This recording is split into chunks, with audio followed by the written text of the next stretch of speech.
Hey everybody, just wanted to take a few minutes to review the information that we covered last week in week 2 on description and narration. The first thing I want to remind you about is where to find the assignment packet for essay number 1, the personal narrative essay. If you remember, it is in week 2 module.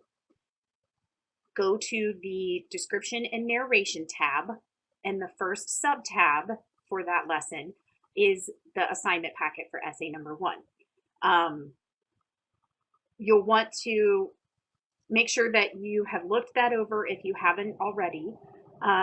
Remember that for essay number 1, you will be writing a personal narrative, so it's a true story about a significant experience, or perhaps just an experience that you're gonna make seem significant. It's going to be 3 to 5 pages typed and double spaced. That might seem like a lot, but once you get going on it, it really doesn't prove to be a problem for most students to get 3 to 5 pages typed and double spaced. The due dates are listed on the first page of the assignment packet, so please keep those in mind. I will be reminding you of them along the way as well. Remember, the second page of the assignment packet is a list of possible topic ideas. So if over the next week or 2 you're still struggling to come up with a topic to write on, you can refer to that list and maybe something will jump out at you and help you come up with an idea for the essay. This third page, remember, is a graphic organizer that you can use if you want, and it will help you map out the plot of the story, like the actual events that you're going to include in the story. The fourth page is also a graphic organizer that you can use if you want. It's a chart to help you generate sensory details for the essay. So you are not required to fill out either of those graphic organizers. They are simply there to assist you as you work on the first essay.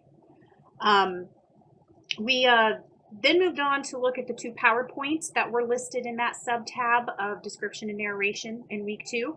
I want to hit on the highlights of both of those PowerPoints just to make sure that we are keeping that information fresh in our minds as we go through the sample narratives and begin drafting your essay.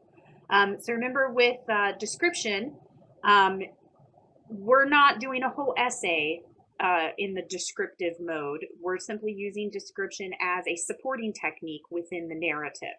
But you still want to know what good description is, right?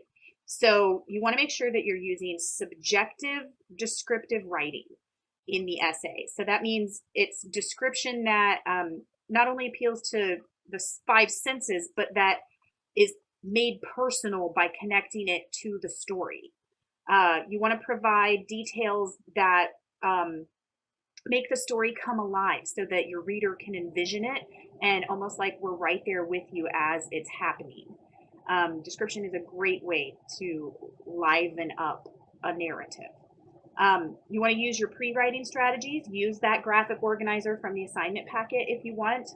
You want to try to come up with a good number of descriptive details that you can include in the essay, but then remember, you want to go through and pick and choose the ones you're actually going to include. You don't want to overdo it with the details.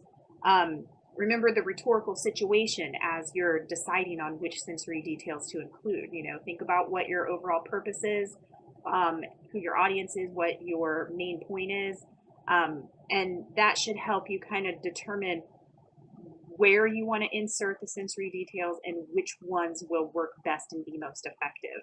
You want to aim for that vivid sensory language. You don't want to be too vague or boring. You want to show us what's happening instead of just telling us. So you want to not just say that something smelled bad. You want to describe just how bad the smell was, right? So if I read a newspaper article, you know, I can read that a warehouse smelled bad.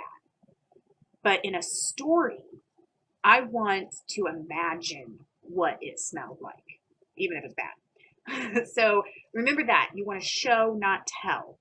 But don't go overboard with your adjectives, right? Adjectives are descriptor words. They describe nouns. So they are useful, but you don't want to overload your reader with too many adjectives. Remember to use strong verbs instead of adverbs. Adverbs describe action, they describe the verbs. But instead of using a lot of adverbs, go for stronger verbs in and of themselves, right? Try to experiment with figurative language if you want. Try to use similes and metaphors and personification. You can go back to the PowerPoint for a reminder of what those things are, or ask me. And don't forget to describe your thoughts and feelings along the way. That is also what makes a good personal narrative come alive, is it's not just knowing what happened, and not just getting the sensory details, but we also need to know what you were thinking and feeling along the way. So remember all those things about description, really important to try to include it effectively within the narrative. But the second PowerPoint was on the narrative mode itself, right? So it's storytelling, and we all know what a good story sounds like. But it's not just a fictional story. It is a personal story. So something you've actually experienced, and you want to make sure that your reader understands why it was a significant experience. It will have a main point. So just like a traditional essay has that traditional thesis statement, the narrative essay will also have some sort of sentence in its opening that points the reader in the direction that you are taking us. So we should be able to tell something about the story that's about to unfold, and also why you're telling us the story, right? So make sure you have that focused topic and that you have alluded to it in some way in your opening. Remember to consider the conflict or the tension within the story. What is it about this moment or this series of events that will have us interested, that will keep us invested in the story?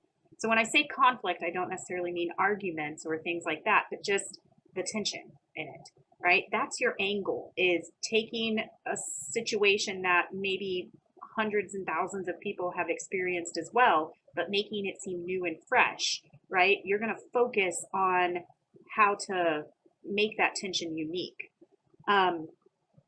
Make sure that your point and your purpose are clear.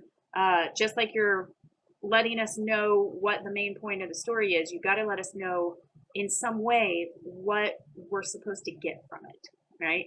That could be alluded to in the opening and probably alluded to in the conclusion of the story as well.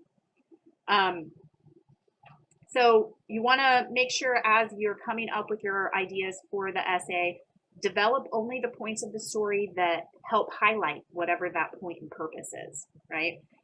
Don't get sidetracked along the way. Don't spend too much time on parts that aren't truly significant, right? If it could be summarized or maybe even left out completely, then it probably doesn't need to be in the story, or in the essay. Make sure that you're giving us what we need and only what we need.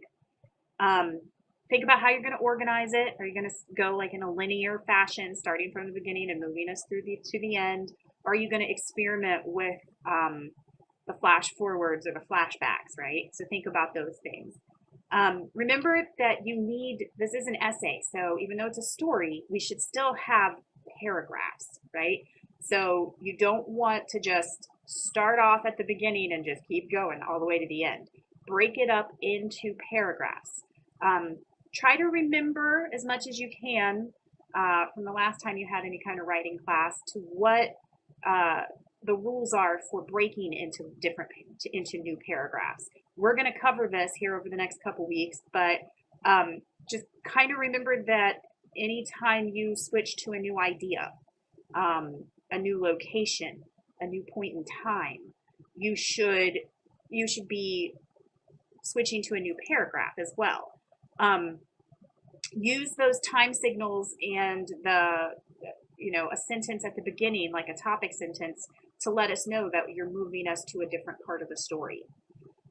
Use those sensory details, use dialogue if you want to help make the story more lively and more effective to the reader. Don't include dialogue just for the sake of it, though. Make sure if you're including any kind of conversation that it's meaningful and it helps move the story along or provides some sort of insight or details for the reader. Keep your verb tense consistent. So if you're probably going to be telling the story in the past tense, make sure you stay in the past tense. If you want to attempt to experiment with writing it in the present tense, like it's happening right now, you can do that. Just make sure you stay in that tense. It's possible to start it in the past tense, and then, you're going to take us back in time, and then the story itself, the events, you might tell in present tense. And then at the end, you come back to now, and that's okay if you want to switch your verb tenses for that reason, but just in the middle of a paragraph, we shouldn't have past and present tense both, right?